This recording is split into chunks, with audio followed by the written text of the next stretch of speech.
¿Tienes tarjeta de crédito? Hoy vamos a platicar de las 3 cosas que nunca deberías de hacer con ella. Quédate. Si tienes una tarjeta de crédito, nunca debes usarla como una extensión de tus ingresos. Acuérdate que es el dinero del banco que te lo está prestando y que te va a cobrar por eso. Tampoco debes usarla hasta el límite, porque entonces si la topas, parece que estás así desesperado por crédito y eso se ve muy mal en tu historial crediticio. Si quieres pedir otro, va a estar en chino.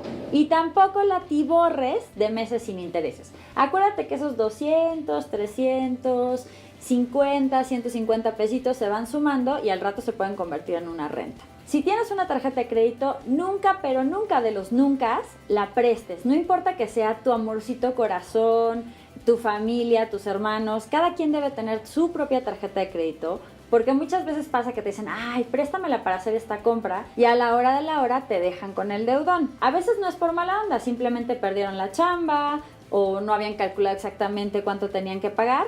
Aunque sí hay algún otro gandalla que dice, pues al fin como no es mi responsabilidad, que se la quede él. En esto también entran las tarjetas adicionales. Si tú le das una tarjeta a alguien más y hace mal uso, recuerda que se va a reflejar en tu historial crediticio, así que piénsalo 2 veces. Y por último, si tienes una tarjeta de crédito, nunca olvides tu fecha de corte y tu fecha de pago.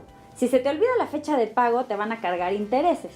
Y si se te olvida la fecha de corte o no sabes realmente cuándo es, a lo mejor no estás aprovechando para comprar las cosas importantes en el mejor momento de tu ciclo de crédito. Acuérdate que después de la fecha de corte tienes 30 días hasta el siguiente corte y luego 20 para pagar. Si tú compras justo después de la fecha de corte, tu plazo es mucho más largo y puedes ir ahorrando de poquito a poquito para liquidar todo y no pagar intereses. Las tarjetas de crédito pueden ser una excelente herramienta para planear tus compras y un buen método de pago, pero no es nada buena idea utilizarlas como si fuera feria o endeudarte mucho con ellas. Así que evita estos nunca y usa el crédito a tu favor. Espero que estos consejos te sirvan. Si te gustó el video, dale like. Si conoces un amigo que se esté endeudando con su tarjeta, por favor comparte este video y acuérdate de entrar a www.pequeñocerdocapitalista.com.